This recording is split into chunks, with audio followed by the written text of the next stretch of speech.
আমার নবী মেরাজে গিয়ে এসে মন খারাপ করে বসে আছেন। হযরত মওলা আলী ফাতেমাতুজ জাহরা জিজ্ঞেস করছে, ইয়া রাসূলুল্লাহ কি হয়েছে বলেন, এত মন খারাপ কেন? বলে, আমি জাহান্নামে অনেক বেশি নারীদেরকে দেখেছি।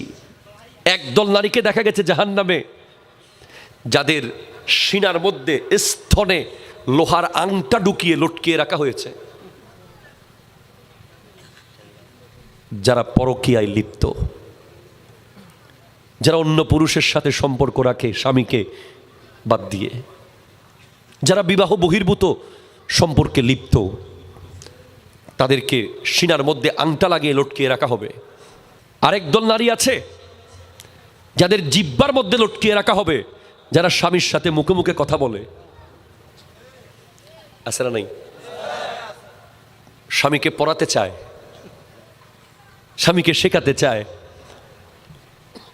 আরেক দল নারী যাকে চুলের মধ্যে লটকিয়ে রাখা হবে।